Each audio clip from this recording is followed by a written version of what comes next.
Okay, I need everybody to sit down for this one because the update I have right now is going to make your head spin. Cardi B, the same Cardi B who spent 7 years getting cheated on, who filed for divorce in July 2024, who told the entire world she was done with Offset for good, who got with Stefon Diggs, had a whole baby with that man, defended him publicly, showed up to his games, called him her person, and then watched him allegedly fumble everything at the Super Bowl in front of millions of people, that Cardi B is reportedly back with Offset. And not just talking, not just co-parenting. Sources are saying she's back with him, like romantically. Like they are together again. And I know some of you are sitting there like, no way, she wouldn't. But the signs have been piling up for weeks now, and honestly, when you look at the full timeline of what happened between Cardi and Stefon, when you see how badly that whole situation fell apart, and when you look at what Offset has apparently been doing behind the scenes to get her back, it actually starts to make a strange kind of sense. Whether you agree with it or not is a different conversation, but you're going to understand how we got here by the end of this video. So let me walk you through the entire thing from the beginning because the context matters. Every single piece of this puzzle matters. Let's go back to the marriage first, because you have to remember what Cardi was dealing with for all those years. Cardi B and Offset got secretly married in September 2017 in their bedroom. No big ceremony, no cameras, just the two of them. Their daughter, Culture, was born in July 2018, and almost immediately after that, the cheating allegations started surfacing. Actually, that's not even fair to say. The cheating allegations had already been floating around before the wedding, but once Culture was born, it became impossible to ignore. There was the video leak in December 2018 where Offset was allegedly caught with another woman. Cardi announced on Instagram that they had broken up. And what did Offset do? He crashed her Rolling Loud performance in Los Angeles with a giant display of roses that spelled out "Take Me Back, Cardi" on stage in front of thousands of people. And people were split on whether that was romantic or manipulative, but the result was the same. They got back together, then it happened again, and again, and again. Every few months, a new rumor, a new allegation, and sometimes a new woman coming forward with receipts. And every time, the same cycle played out. Cardi would get angry. Cardi would go on Instagram Live and vent. People would support her. Then a few weeks or months later, she'd take him back. By the time their son Wave was born in September 2021, most people had accepted that this was just how their relationship worked. Messy, painful, public, but somehow permanent. Until it wasn't. July 2024, Cardi files for divorce. And this time felt different. She didn't do the back and forth. She didn't leave room for interpretation. She went on Instagram Live and said she was single, she was done, and she was moving forward. She unfollowed Offset. She started posting about self-improvement. She was working on her album. She was focused on her 3 kids. And for about 6 months, from July 2024 through the end of the year, Cardi was genuinely on her own. No man, no dating rumors, nothing. Just Cardi figuring out who she was outside of that marriage. And people loved it. The internet was so proud of her. Comments on every post saying things like, "This is the Cardi we've been waiting for." Women who had been in similar situations were relating to her, cheering her on, telling her she deserved better. It felt like Cardi had finally broken the cycle. She was free. Then spring 2025 rolls around, and here comes Stefon Diggs. Now, for those of you who don't follow football closely, Stefon Diggs is a wide receiver who at that point had just signed with the New England Patriots. He's talented, he's good-looking, and he had his own reputation for being a bit of a headache in locker rooms. But Cardi didn't seem too worried about that. They started being seen together around March or April 2025. By May, it was Instagram official. They were on a yacht together, posting pictures, doing the whole thing. And Stefon was saying all the right words. According to people close to the situation, he told Cardi something along the lines of, "Let me heal you. Give me a chance to show you what a real man does." And look, after 7 years of Offset, you can understand why hearing that from someone new would feel like exactly what she needed. The relationship moved fast. By summer, they were inseparable. Cardi was at Patriots practices, Stefon was around her kids, they were doing family outings. And in September 2025, Cardi announced on CBS Mornings that she was pregnant. Their son was born in November 2025. From the outside, everything looked perfect. Cardi had found her person. She was glowing. She was happy. The internet was comparing them to Taylor Swift and Travis Kelce, which is wild when you think about how that comparison aged. But at the time, people were genuinely rooting for them. And while all of this was happening, Offset was watching. Every post, every picture, every headline about how happy Cardi was with her new man. And at first, Offset played it cool. He said something in an interview about being happy for her, wishing her well, some generic co-parenting answer. But that energy lasted maybe a week. By June 2025, Offset was posting and then quickly deleting tweets where he called the Cardi and Stefon relationship good PR. He was implying it wasn't real, that it was for show, that Stefon was using Cardi for clout. Then, in September 2025, when the Patriots had their season debut, Offset tweeted one word: trash, with a trash can emoji. He wasn't even trying to be subtle about it. He thought Stefon was garbage on the field and garbage as a man, and he wanted everybody to know it. Now, some people called Offset bitter for that. They said he was jealous, that he couldn't stand seeing Cardi happy, that he needed to move on and mind his business. And maybe there was some truth to that, but Offset clearly felt like he was seeing something that everyone else was choosing to ignore. He thought Stefon wasn't who he was presenting himself to be. And then, January 2026 happened. Stefon Diggs gets hit with a felony strangulation charge involving his former personal chef. The details were ugly. The allegations were serious. And suddenly, when the internet had to reckon with the possibility that the man Cardi left Offset for might have his own very serious issues. Cardi initially stood by Stefon. She didn't publicly address the charges, but she didn't distance herself either. She was still showing up to games, still posting supportive content, still riding with her man. And Offset posted 2 words on Instagram: I won. That's it. No paragraph, no explanation. Just, I won. And everybody knew exactly what he meant. He was saying he told us so. He was saying Stefon was always a problem. He was saying Cardi would eventually figure it out. And whether you thought that was petty or prophetic at the time, it's looking very different now. Because then came the Super Bowl, February 8th, 2026. Patriots versus the Packers. This was supposed to be Stefon's moment. The biggest game of his career. Cardi was there. She was photographed arriving at the stadium. She reportedly gave Stefon a hug and told him good luck before the game. But according to multiple sources, the energy was already off. Something between them had been shifting in the weeks leading up to the game. And whatever it was visible if you were paying attention. The game itself was a disaster for New England. They lost 29-13.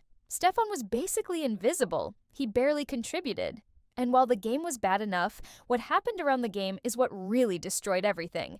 First, Stefon's baby mama Kiki was at the Super Bowl. Not just at the Super Bowl, but posting all over Instagram from the stadium with their son, who had been born just 2 months before Cardi's baby with Stefon. So let that sink in. Cardi had a baby with Stefon in November 2025. Kiki had a baby with Stefon in September 2025.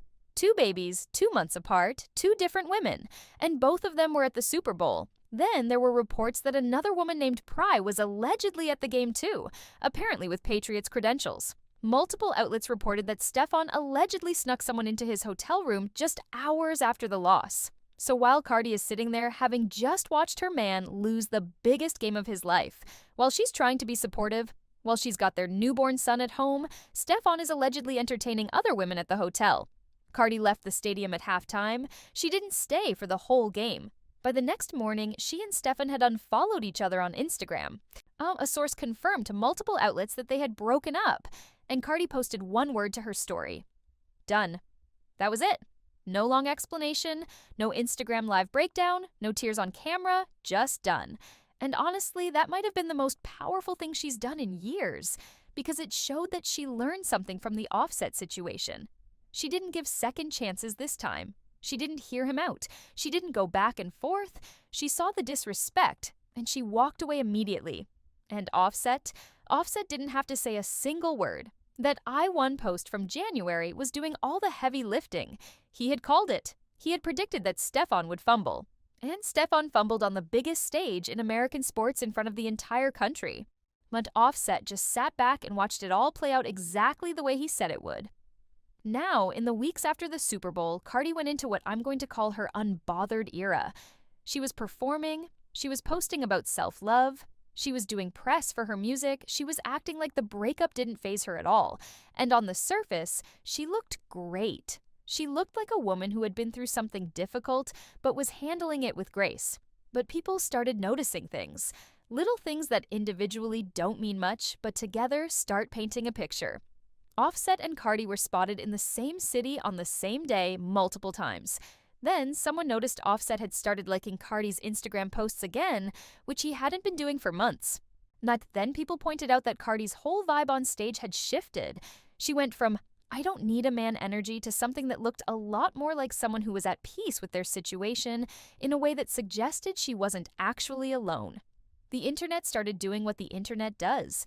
People started connecting dots, pulling up location data from Instagram stories, comparing backgrounds and photos, tracking flight patterns. It sounds crazy, but celebrity gossip culture in 2026 is basically amateur detective work, and honestly, they're usually right. Then came the story that broke everybody's brain.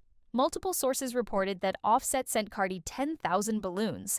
Not a dozen, not 100. 10,000 balloons as a grand romantic gesture. Some outlets said it was for Valentine's Day. All others said it was just Offset's way of showing Cardi he was serious about winning her back. Either way, 10,000 balloons is not a co-parenting gesture. That's a man who is actively trying to get his woman back. And here's what's interesting. Cardi didn't publicly shut it down. She didn't go on live and say, "This man is delusional. I'm not going back." She didn't post anything mocking the gesture. She didn't do any of the things you'd expect Cardi to do if she thought Offset was out of line. She just stayed quiet. And for Cardi B, silence is louder than words, because this is a woman who has an opinion about everything and shares it freely. The fact that she said nothing about 10,000 balloons from her ex-husband is very telling. So now we're at the part where I have to be honest with you about what we actually know versus what people are speculating. As of right now, neither Cardi nor Offset has publicly confirmed that they are back together. There's no Instagram post, there's no interview, there's no official statement from either camp. What we have is a collection of circumstantial evidence, source reports from people who claim to be close to the situation, and a whole lot of internet detective work that all points in the same direction. Could they just be co-parenting better? Absolutely. Could Offset have sent those balloons and gotten politely shut down in private? Sure, that's possible. Could the location overlaps be coincidence? Maybe. But when you put all of it together, the vibe shift, the silence from Cardi, the quiet from Offset, why'd the sources all whispering the same thing? Something is clearly happening between them. Whether it's a full romantic reconciliation or just the early stages of them exploring whether they should try again, the energy has changed. And the internet is completely split on this. You've got one camp that's fully on board. They're saying Cardi and Offset are soulmates. They have 3 children together. They've been through everything together. The Stefon situation showed Cardi that the grass isn't always greener, and that at least with Offset, she knows what she's dealing with. This camp believes that sometimes you have to go away to appreciate what you had, and maybe both Cardi and Offset needed this time apart to grow into better versions of themselves. Then you've got the other camp, and they are furious. They're saying Cardi spent 7 years being publicly humiliated by this man. She finally got free. She finally showed the world that she could walk away. She showed younger women watching her that you don't have to stay in a situation that's hurting you. And now, after one bad experience with someone else, she's running right back to the man who taught her what disrespect looks like. They're calling it a step backward. They're calling it proof that trauma bonding is real. They're worried about what message it sends. And honestly, I can see both sides. Let me break down why. The people who think this makes sense aren't crazy. Offset, for everything he put Cardi through, never had another woman and a baby mama showing up to the Super Bowl at the same time. His cheating was terrible, but it was at least somewhat behind closed doors. Oh, he didn't have felony charges. He didn't humiliate Cardi on the biggest stage in sports. And maybe, just maybe, watching Cardi build a whole life with someone else actually scared him enough to change. People do change, not always and not most of the time, but it happens. And if Offset has genuinely done the work over this past year, if he's been in therapy, if he's been reflecting, if he understands that the next time is truly the last time, then maybe there's a version of this that works. But the people who think this is a mistake also aren't wrong.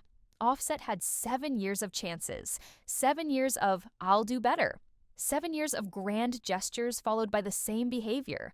A man who only wants you back after another man had you isn't necessarily a changed man. He might just be a competitive man. And there's a real difference between "I miss you" and "I've grown," and "I can't stand that someone else had what's mine." Which one is Offset? Honestly, we don't know, and Cardi might not fully know either. Here's what concerns me the most, though, and I think this is what a lot of people are feeling, but maybe not articulating clearly.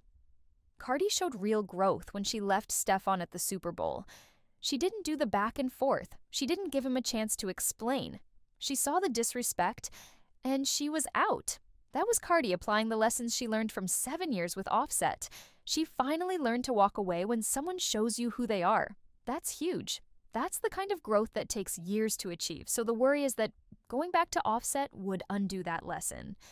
Not because Offset is necessarily worse than Stefon, but because the pattern of going back to someone who has repeatedly hurt you is the pattern she just broke free from. If she goes back and Offset is genuinely different, then great. But if she goes back and it's the same cycle all over again, then what was it all for? There's also the kids to consider, and I think this is where it gets complicated in a way that people on the internet don't always appreciate. Cardi and Offset have 3 children together: Culture, Wave, and their youngest. Those kids benefit from their parents being on good terms. Those kids benefit from seeing their mom and dad together, happy and functional. And if Cardi and Offset can genuinely build a healthy co-parenting relationship, or even a healthy romantic relationship, and that's a net positive for those children. But the flip side is that kids also absorb patterns. If Culture grows up watching her mom leave and come back over and over, that teaches her something about what love is supposed to look like. And that's a responsibility that I think Cardi takes seriously, which is probably why she's taking her time with this decision rather than just diving back in publicly. Let me give you my honest take on what I think is actually happening right now. I think Offset is absolutely, without question, trying to get Cardi back. The 10,000 balloons alone tell you that. He's not being subtle. He's making it very clear that he wants her and he's willing to do whatever it takes. I think Cardi is at least entertaining the idea, or she would have shut it down by now. We all know Cardi. If she didn't want Offset anywhere near her, we would know about it. The whole internet would know about it. The fact that she's been quiet suggests she's thinking about it, maybe even leaning toward it. But I also think they're being careful this time. Neither of them is rushing to make it public. Neither of them is posting couple photos or making declarations on social media. And that actually gives me a little bit of hope because the old Cardi and Offset would have been all over Instagram by now. The fact that they're keeping this private, if it's happening at all, suggests a level of maturity that wasn't there before. Whether that maturity lasts is the million-dollar question. And I want to say this too because I think it's important. At the end of the day, this is Cardi's life. She's a grown woman. She's been through more publicly than most of us will ever go through privately. She knows Offset better than any of us do. She knows what he's capable of, both good and bad. And if she decides that giving him another chance is the right move for her and her family, then that's her decision to make. We can have opinions. We can worry. We can debate it in comment sections until our fingers fall off. But we don't go home with that man. She does. What I hope, and this is genuinely what I hope, is that whatever Cardi decides, she's making that choice from a place of clarity and not from a place of hurt. Because going back to an ex right after you got burned by someone new is rarely about love. It's usually about comfort. It's about wanting something familiar when everything else feels uncertain. And Cardi deserves better than making decisions from that place. She deserves to be fully healed, fully clear, and fully choosing whoever she's with because she wants to be there, not because she's running from something else. But like I said, knowing Cardi and Offset, this story is far from over. If they are back together, we'll find out soon enough because neither one of them can stay quiet for long. And if they're not, Well, that's going to be its own drama too, because Offset clearly isn't giving up anytime soon. So, I want to know what you think. Do you think Cardi should give Offset another chance? Or do you think she needs to stay single and focus on herself for a while? Drop your thoughts in the comments, because I know everybody has an opinion on this one. And must make sure you subscribe if you haven't already, and hit that notification bell so you don't miss the next update. Because trust me, with these two, there's always a next update. I'll catch you in the next video.